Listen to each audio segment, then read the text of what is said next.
everyone to the Ask an Architect show. Here with me today, John Nahra. John, thanks for coming on the show. Appreciate having you.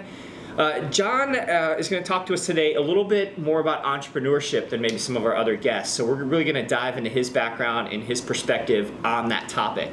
But real quick, John, for our audience, kind of give us the 15, 20-second update. Who are you and what are you doing right now? Oh, my name is John Nahra, and right now I'm just trying to keep up with our firm schedule. That's a good thing. I operate a small boutique design practice in Washington, D.C.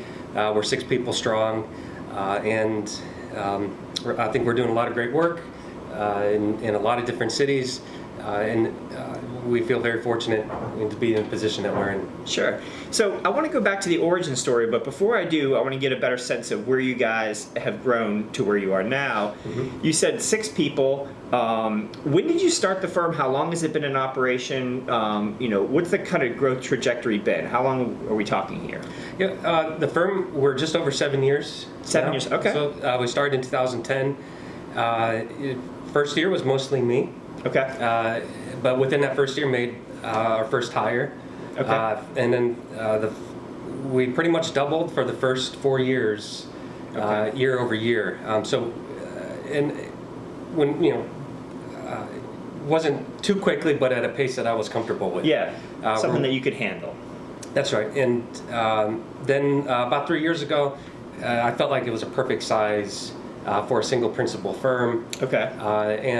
So since then, it's about we're striking that balance of project workload and maintaining that size. Sure. Are you the only principal at this stage? Yes. Okay. Mm-hmm. So let's go back a little bit. So 2010, that's a really interesting time to start a company, especially in architecture, where economy is maybe just recovering from what happened in 08, 09. Maybe here in DC, I guess maybe it was a little more stable because it's such a big city, a lot more work. But what was the climate like in 2010? What made you make that decision to start then? Why 2010? That's a great question.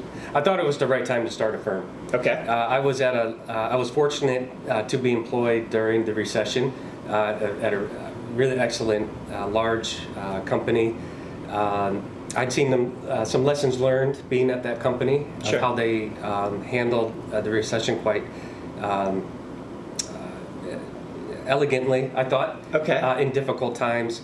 And essentially, the week I left that firm, they had made their first hire since the recession had begun. So they were at the bottom, starting to turn up, and I was starting to get so much demand of my time on the side.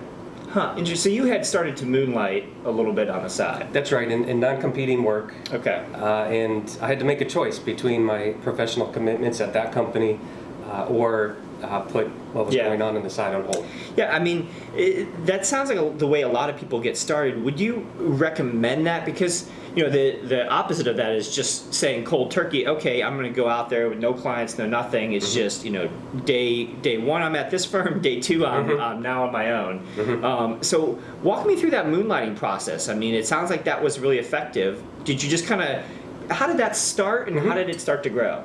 Well, it was helpful that I went to school in the same city that we work in now. Sure. Yep. And so I've always been doing projects on the side. Okay. And always keeping those I work with in the loop on that type of work.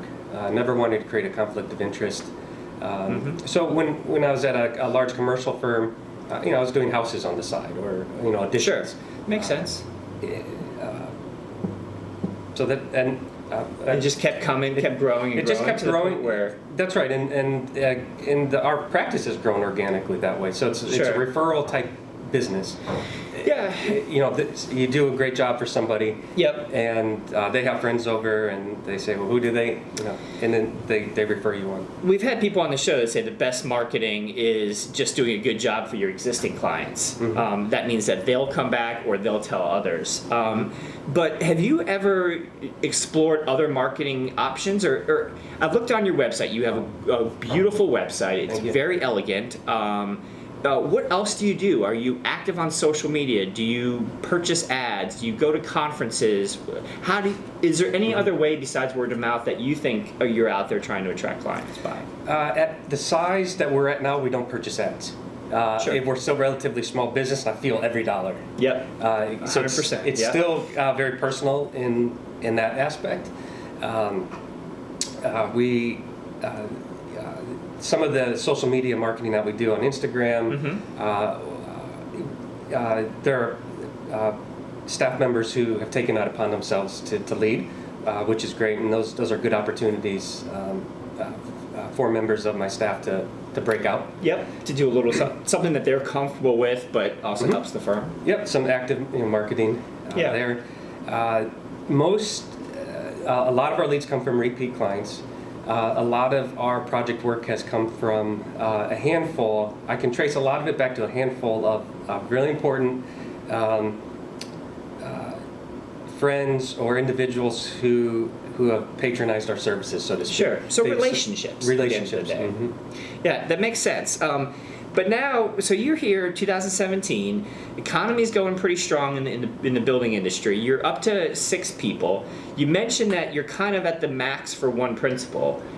Are you looking towards additional growth? Are you looking at potentially partnering with somebody, potentially bringing on somebody else, or bringing somebody up within your 6-person staff? Like, what's the next step? Or are you just comfortable where it is? Is it the sweet spot right now?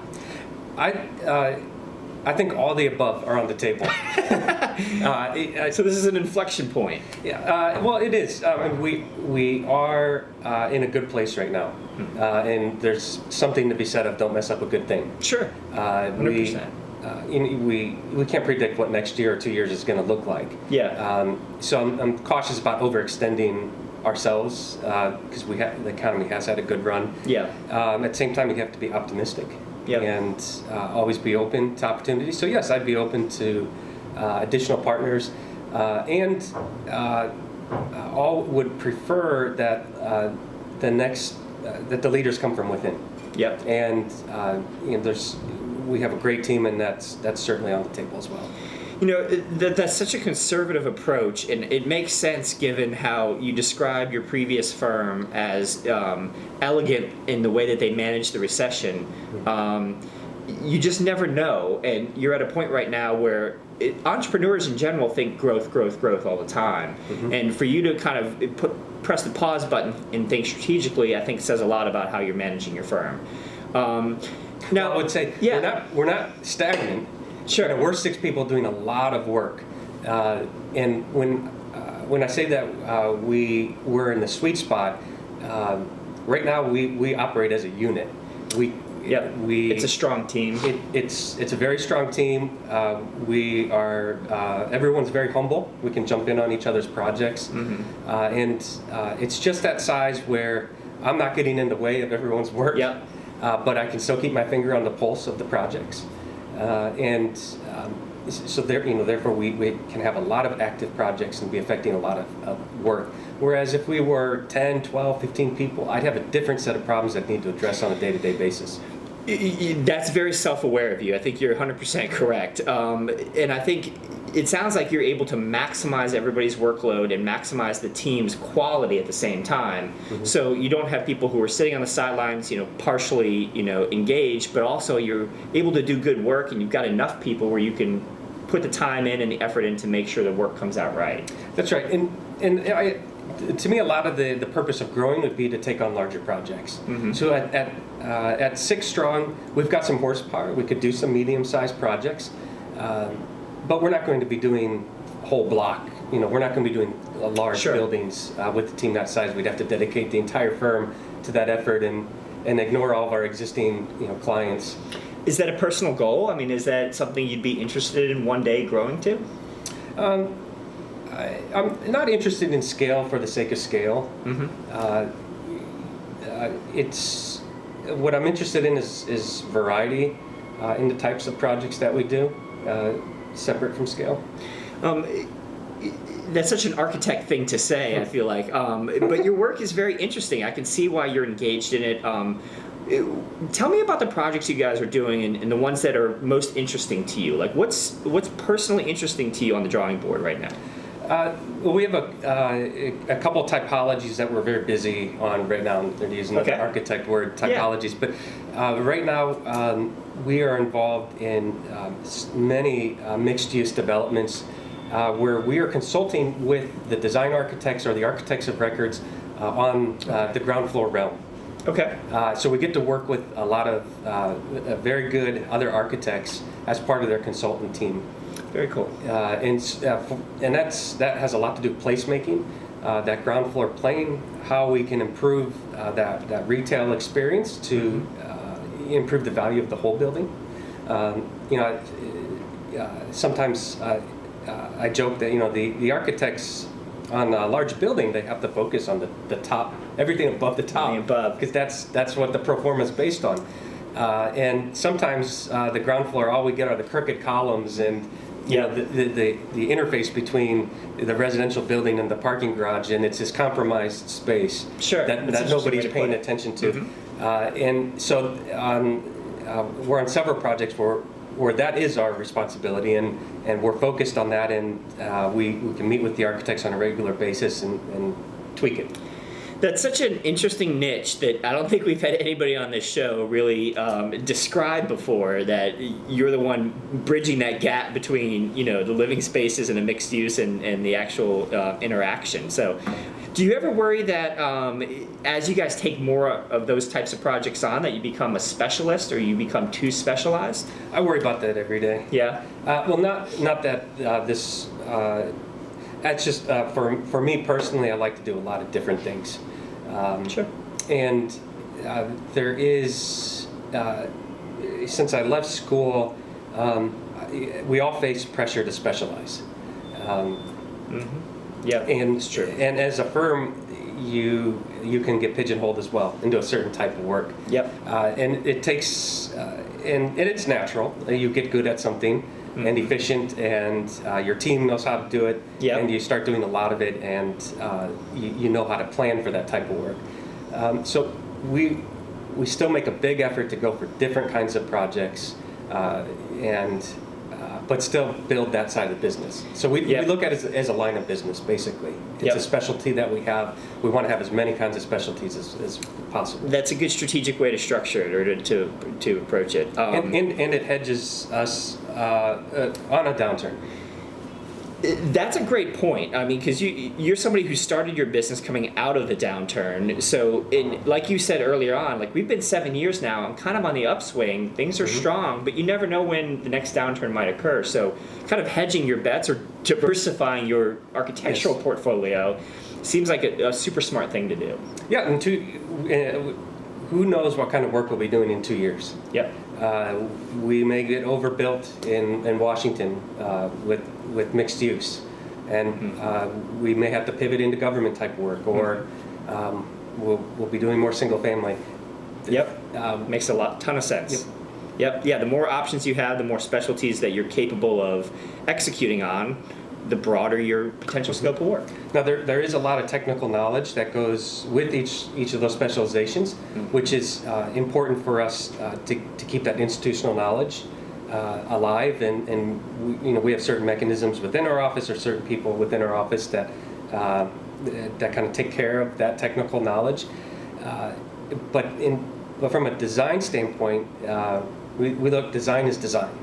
And regardless of the typology, we can use our problem-solving skills to tackle a new type of project. And if we don't have a certain technical expertise, we'll retain a consultant to bridge that gap. Makes sense. John, I want to get into the weeds of your firm a little bit and how you've grown it and managed it.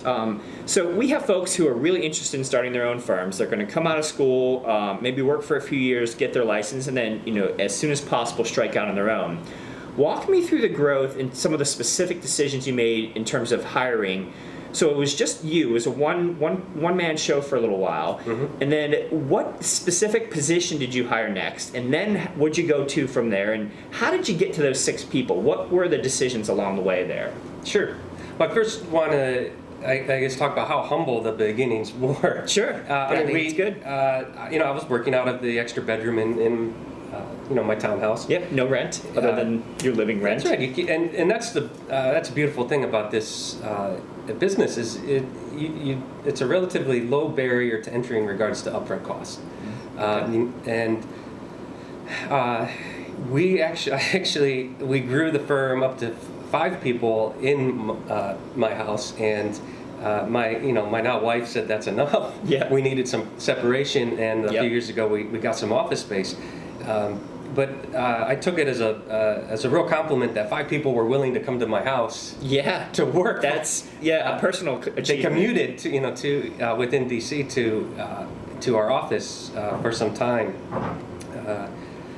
My first hire it's such an important hire because as an architect you're getting used to not doing every single line yourself, and there's so much responsibility when you stamp a set of drawings. So there's a lot of trust there with that first hire, so I was very very careful about that, and that person's still with me today. Still there, and still it's very important to the company. Cool. Then from there, some hires were opportunities of hires of opportunity. Meaning the person was there and available, and you felt like it was an opportunity to grow, or what do you Yes. mean? Yeah. Okay. Meaning we were might have been overcommitted, or this person was really good, couldn't pass up. Yep. And we brought him on board, and we've had relatively we've been very stable. We don't really have a lot of turnover. That's great. That's impressive. I mean, is good. 6 people is a relatively. It's not a small firm for architecture. I mean, that's a common size firm, and I'd say you've obviously done something right because getting to 6 people takes some success. And 7 years is no drop in the pan either. I mean, you guys are obviously doing something right. What do you think if you were to kind of self-reflect here? What would you tell yourself, knowing what you know now? What would you tell yourself on that first day, month, year of working that you think might have helped yourself, back then, knowing what you know now? The Monday morning quarterback. Yeah, quarterback it up for me. I don't know if I'd change anything about how we did it. There's never a perfect time to launch a business. That's good advice. You can wait for the perfect time, and it may never happen. That's true. So I might go back and say make more professional contacts. Perhaps stay longer where I was at, and create more avenues for business. A lot of architects, more seasoned architects, have given me that advice. Stay put for a while, Sure. and get out there. Which of course it would be very helpful right now. But I really think that we had a fortunate convergence of events, and we've never slowed down. There was never a time, fortunately, where I was worried that we wouldn't be able to make payroll. Yep. Lowers your blood pressure. Yes. Now there's certainly things that keep me up at night, and we can. There's always ongoing things you're chasing. Yep. I was trying to get better. My advice for new architects is you'll know when you know. Everybody is different in what their risk level or risk tolerance is, and you really have to trust yourself, trust your instincts.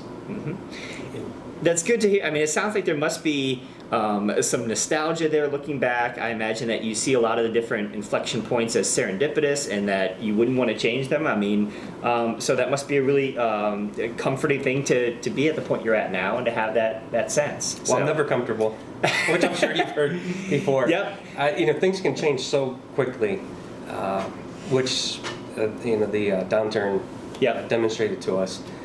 Sure. And you have to be okay not controlling the things you can't control, and control what you can. You roll with each day to day. So, John, just to wrap up here and kind of coming back to our audience and thinking about students right now who are in school, have that entrepreneurship kind of bug, they know that's the route they want to go. You're somebody who's kind of lived this your entire life, this mentality of entrepreneurship. You've tried to take other opportunities and turn them into entrepreneurial endeavors. What advice would you give to college students right now about how to start to engage in entrepreneurship, things that they can do and learn right now, so that when they get poised in position, they have the network, they have the contacts, they have the license and the resources that they can go out on their own. What prep stuff can they do right now? How do they get a little taste of entrepreneurship? Sure. Well, the architecture license is just part of it, and the way that the system is going, where you're able to license quicker out of school, I think that's great. That's one less barrier, but that's only a piece of the puzzle. Good advice. But there's a lot of things beyond that that you need to be comfortable with to run a business. Learn accounting, download QuickBooks, or go walk over to the accounting school and make some friends and just learn like basic bookkeeping. When you start out, you're not going to want to hire an accountant and fork over your hard-earned fee because you can't balance your accounting system. Be comfortable with contracts. So I would say get comfortable in as many other subjects as possible. The AIA handbook is an excellent resource. I still have it on my desk in terms of contracts, and it's not super complicated. If you dive in, you can get pretty far without hiring a lot of other professional services at the beginning, if you're comfortable with that. And try your hand at some small business ideas. Sell some things on Etsy, or we have a lot of whatever it is that you're passionate about. It may not put you into retirement. Sure, but gives you some entrepreneurship experience. That's right, Yeah, try it. I mean, you could look at entrepreneurship like any other career. There are things to learn. There is experience to be gained. It's not just overnight success, and so there are things you can do along the way. Well, John, this has been fantastic. We really got into the weeds here a little bit of kind of small firm, startup, growth, culture, all that stuff. I think that's a unique perspective we haven't had a whole lot on this show.